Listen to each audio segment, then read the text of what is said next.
नामदेव माली। खाका मौलवी अब्दुल हक। आवाज़ व पेशकश राहिल फारूक।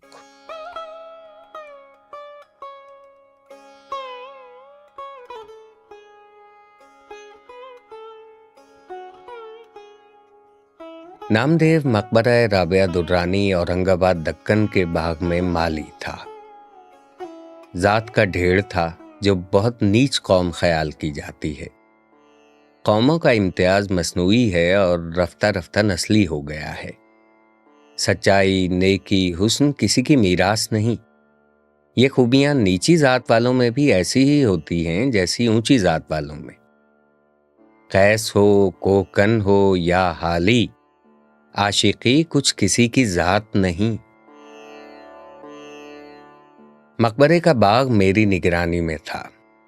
मेरे रहने का मकान भी बाग के अहाते ही में था। मैंने अपने बंगले के सामने चमन बनाने का काम नामदेव के सुपुर्द किया। मैं अंदर कमरे में काम करता रहता था। मेरी मेज के सामने बड़ी सी खिड़की थी, उसमें से चमन साफ नजर आता था। लिखते लिखते कभी नजर उठाकर देखता तो नामदेव को हमतन अपने काम में मसरूफ पाता। बाज दफा उसकी हरकतें देखकर बहुत ताज्जुब होता।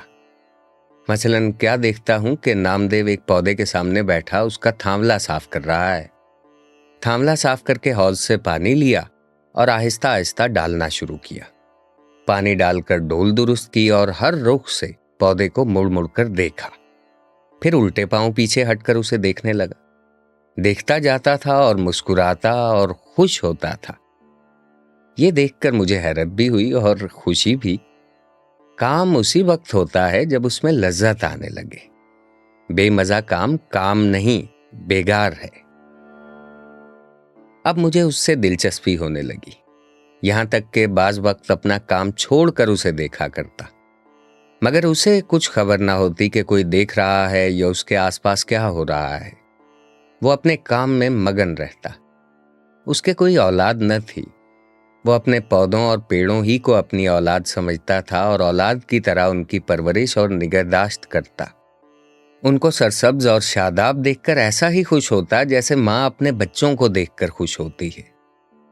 वो एक एक पौधे के पास बैठता, उनको प्यार करता, झुक झुक के देखता और ऐसा मालूम होता गोया उनसे चुपके चुपके बातें कर रहा है। जैसे जैसे वो बढ़ते और फूलते फलते उसका दिल भी बढ़ता और फूलता था। उनको तुवाना और टांटा देखकर उसके चेहरे पर खुशी की लहर दौड़ जाती। कभी किसी पौधे में इत्तेफाक से कीड़ा लग जाता या कोई और रोग पैदा हो जाता तो उसे बड़ा फिक्र होता। बाजार से दवाएं लाता, बाग के दारोगा या मुझसे कहकर मंगाता। दिन भर इसी में लगा रहता और उस पौधे की ऐसी सेवा करता जैसे कोई हमदर्द और नेक दिल डॉक्टर अपने अजीज बीमार की करता है। हजार जतन करता और उसे बचा लेता, और जब तक वो तंदुरुस्त ना हो जाता उसे चैन ना आता।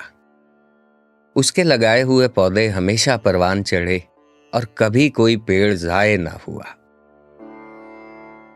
बागों में रहते रहते उसे जड़ी बूटियों की भी शनाख्त हो गई थी। खासकर बच्चों के इलाज में उसे बड़ी महारत थी। दूर दूर से लोग उसके पास बच्चों के इलाज के लिए आते थे। वो अपने बाग ही में से जड़ी बूटियां लाकर बड़ी शफकत और गौर से उनका इलाज करता। कभी कभी दूसरे गांव वाले भी उसे इलाज के लिए बुला ले जाते। बिला तामुल चला जाता, मुफ्त इलाज करता और कभी किसी से कुछ नहीं लेता था। वो खुद भी बहुत साफ सुथरा रहता था और ऐसा ही अपने चमन को भी रखता। इस कदर पाक साफ जैसे रसोई का चौका। क्या मजाल जो कहीं घास फूस या कंकर पत्थर पड़ा रहे। रविशें बाकायदा, थांवले दुरुस्त, सिंचाई और शाखों की काट छांट वक्त पर, झाड़ना बुहारना सुबह शाम रोजाना। गरज सारे चमन को आईना बना रखा था। बाग के दारोगा अब्दुल रहीम खां फैंसी खुद भी बड़े कारगुजार और मुस्तैद शख्स हैं और दूसरों से भी खींचतान कर काम लेते हैं।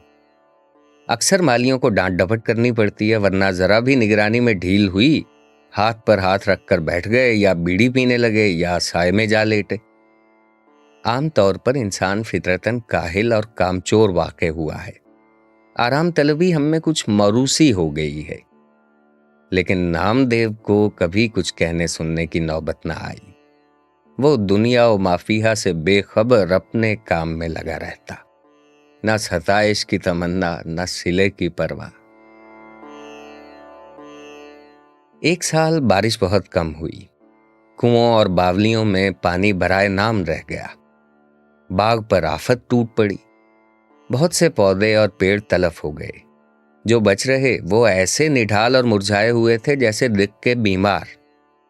लेकिन नामदेव का चमन हरा भरा था। वो दूर दूर से एक एक घड़ा पानी का सर पर उठा के लाता और पौधों को सींचता।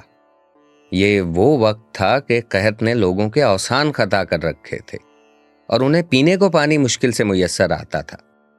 मगर ये खुदा का बंदा कहीं ना कहीं से ले ही आता और अपने पौधों की प्यास बुझाता। जब पानी की किल्लत और बढ़ी तो उसने रातों को भी पानी ढो ढो के लाना शुरू किया। पानी क्या था, यूं समझिए कि आधा पानी और आधी कीचड़ होती थी। लेकिन यही गदला पानी पौधों के हक में आबे हयात था।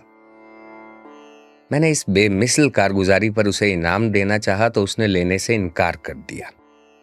शायद उसका कहना ठीक था कि अपने बच्चों के पालने पोसने में कोई इनाम का मुस्तहिक नहीं होता। कैसी ही तंगी तुर्शी हो तो वो हर हाल में करना ही पड़ता है। जब आला हजरत हुजूर निजाम को औरंगाबाद की खुश आबो हवा में बाग लगाने का ख्याल हुआ तो यह काम डॉक्टर सैयद सिराजुल हसन, नवाब सिराज यार जंग बहादुर, नाज़िम तालीमात के तफवीज़ हुआ। डॉक्टर साहब का ज़ौक़ बागबानी मशहूर था। मकबरा राबिया दुर्रानी और उसका बाग, जो अपनी तरतीब व तामीर के एतबार से मुगलिया बाग का बेहतरीन नमूना है, मुद्दत से वीरान और सुनसान पड़ा था। वहशी जानवरों का मस्कन था और झाड़ झंकाड़ से पटा पड़ा था। आज डॉक्टर साहब की बदौलत सरसब्ज़ो शादाब और आबाद नजर आता है। अब दूर दूर से लोग इसे देखने आते और सैरो तफरी से महजूज होते हैं। डॉक्टर साहब को आदमी पर रखने में भी कमाल था। वो नामदेव के बड़े कदरदान थे। उसे मकबरे से शाही बाग में ले गए। शाही बाग आखिर शाही बाग था। कई कई निगरां कार और बीसियों माली, और माली भी कैसे कैसे।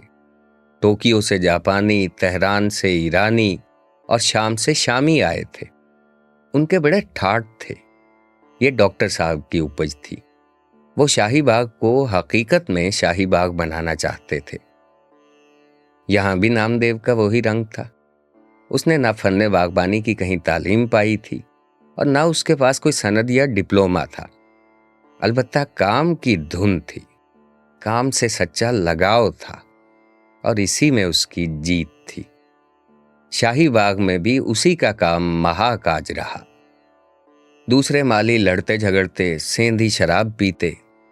ये न किसी से लड़ता झगड़ता, न सेंधी शराब पीता, यहां तक कि कभी बीड़ी भी न पी। बस ये था और इसका काम। एक दिन नामालूम क्या बात हुई कि शहद की मक्खियों की यूरिश हुई। सब माली भाग भाग कर छुप गए। नामदेव को खबर भी ना हुई कि क्या हो रहा है। वो बराबर अपने काम में लगा रहा। उसे क्या मालूम था कि क़ज़ा उसके सर पर खेल रही है। मक्खियों का गजबनाक झिल्लड़ उस गरीब पर टूट पड़ा। इतना काटा कि बेदम हो गया। आखिर इसी में जान दे दी। मैं कहता हूं उसे शहादत नसीब हुई। वो बहुत सादा मिजाज, भोला भाला और मुनकसिरुल मिजाज था। उसके चेहरे पर बशाशत और लबों पर मुस्कुराहट खेलती रहती थी। छोटे बड़े हर एक से झुककर मिलता। गरीब था और तनख्वाह भी कम थी। इस पर भी अपने गरीब भाइयों की बिसात से बढ़कर मदद करता रहता था। काम से इश्क था और आखिर काम करते करते ही इस दुनिया से रुखसत हो गया। गर्मी हो या जाड़ा, धूप हो या साया, वो दिन रात बराबर काम करता रहा। लेकिन उसे कभी ये ख्याल ना आया कि मैं बहुत काम करता हूं या मेरा काम दूसरों से बेहतर है। इसीलिए उसे कभी अपने काम पर फख्र या गुरूर ना था। वो ये बातें जानता ही ना था। उसे किसी से बैर था ना जलापा। वो सबको अच्छा समझता और सबसे मोहब्बत करता था। वो गरीबों की मदद करता, वक्त पर काम आता, आदमियों, जानवरों, पौधों की खिदमत करता, लेकिन उसे कभी ये एहसास ना हुआ कि वो कोई नेक काम कर रहा है। नेकी उसी वक्त तक नेकी है जब तक आदमी को ये ना मालूम हो कि वो कोई नेक काम कर रहा है। जहां उसने ये समझना शुरू किया, नेकी नेकी नहीं रहती। जब कभी मुझे नामदेव का ख्याल आता है तो मैं सोचता हूं कि नेकी क्या है और बड़ा आदमी किसे कहते हैं। हर शख्स में कुदरत ने कोई ना कोई सलाहियत रखी है। उस सलाहियत को दर्जाए कमाल तक पहुंचाने में सारी नेकी और बढ़ाई है। दर्जाए कमाल तक न कभी कोई पहुंचा है, न पहुंच सकता है, लेकिन वहां तक पहुंचने की कोशिश ही में इंसान इंसान बनता है। ये समझो कुंदन हो जाता है। हिसाब के दिन जब अमाल की जांच पड़ताल होगी, खुदा ये नहीं पूछेगा कि तूने कितनी और किसकी पूजा पाठ या इबादत की। वो किसी की इबादत का मोहताज नहीं।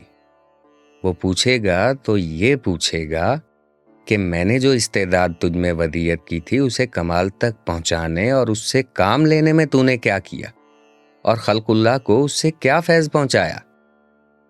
अगर नेकी और बड़ाई का ये मेयार है तो नामदेव नेक भी था और बड़ा भी